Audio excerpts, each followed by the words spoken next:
ask you this, Matt. So,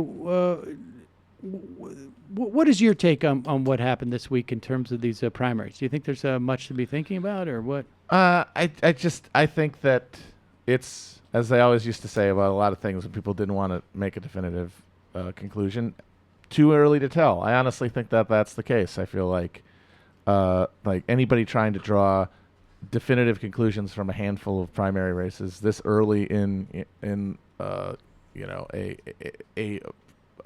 electoral landscape that was fundamentally transformed only 2 years ago, really, by the Trump election, is just I think doomed to failure just because of how early everything is. I think we can't really tell yet because these forces are still being marshaled. It's interesting because I think to a certain extent, the implications of AOC's win have been, were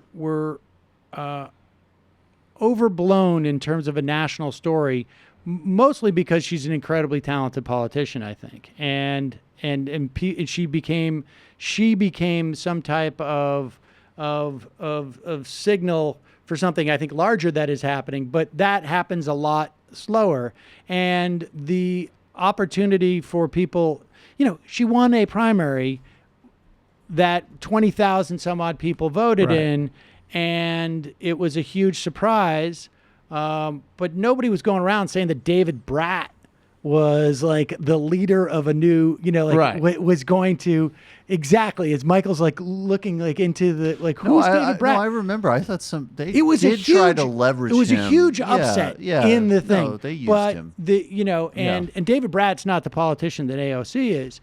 No, he is not. And but I think that whatever's happening that she signifies is scaring people enough that they really think that if they undercut her in particular, that it's all going to go away. I have a feeling that that's not the case. Well, no, because they view politics purely through the lens of personality. So this person winning this race, that makes them sort of the focus point of it. And then if that freaks you out, then your strategy is to take her out specifically, and that imagining that will therefore dissipate all of the forces that led to her winning in the first place. On some level, that is, though, there's a lot of that on the right. I think, Ben Shapiro. Let's talk about Ben Shapiro, apparently. So Ben Shapiro, I don't know if you saw this.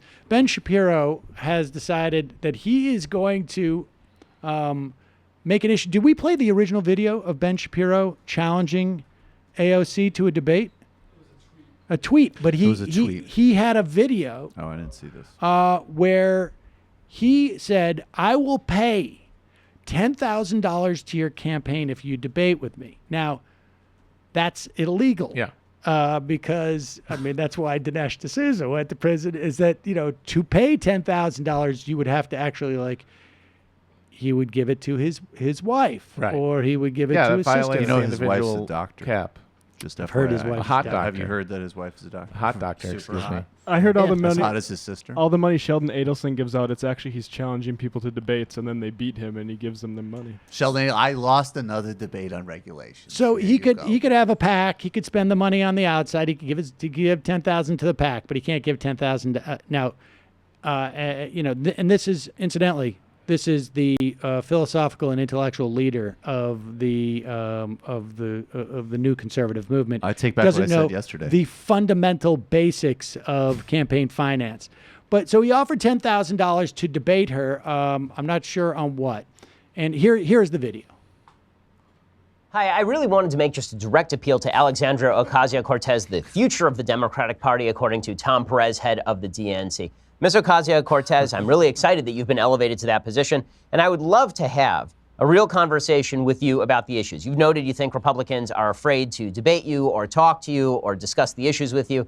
Not only am I eager to discuss the issues with you, I'm willing to offer $10,000 to your campaign today for you to come on our Sunday special, and we can have an hour-long conversation about all the topics under the sun, really probe your belief system. Frankly, if you want to raise charity and we'll do it as a debate, we can do that too. However you want to do it, I am more than willing to talk to you. I would love to have this conversation. So let's make this happen. Let's make America a more civil and interesting place. Let's do this thing. Now, it's sort of fascinating. It would never occur to me to debate a Republican politician. Like it just like I mean I suppose I would, but it just wouldn't occur to me that like like when Dave Bratt won, I wasn't like I want to debate David Bratt, and these guys are business people. They're smart about that, right? I mean he knows that she's not going to debate him. Like she should debate a Republican politician. Like where? So. He's been going on and on about this. No one's, she's not paying attention to him. And then we see this. She writes, just like catcalling, I don't owe a response to an unsolicited request from men with bad intentions. Also like catcalling, can we see what else she says there? For some reason, they feel what? That the, all right. Well, sorry, folks. nevertheless, she says... She's implying they feel entitled to a response, basically, which he does. He does. But he responds with, discussion and debate are not bad intentions. Now, of course, Ben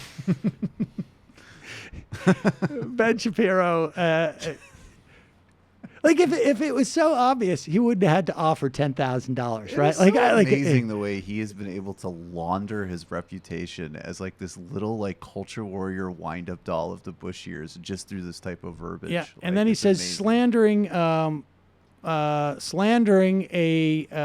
someone as a sexist catcaller without reason or evidence does demonstrate cowardice and bad intent. However, yeah, let's make it about that. Now, Matt, you do a lot of reading. My understanding is, was she saying that he was she slandering him as a sexist catcaller?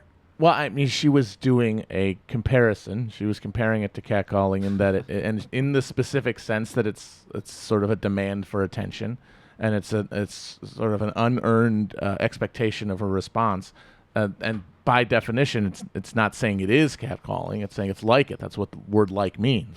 There you go. Now, maybe you and Ben Shapiro should have a debate on the English language and like the idea of metaphors or I would honestly rather get a root canal without anesthetic than talk to him for a minute of my life. And she You said just there, put him in a also like logic so-called. catcalling, for some reason they feel entitled to one being a response. And then his next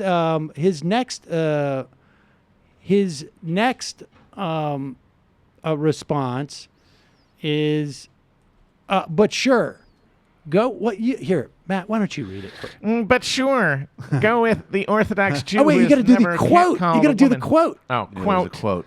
The Orthodox Jew who has never catcalled a woman in his life is actually a sexist catcaller for asking for a discussion or debate. I'm sure your media sycophants will eat it up.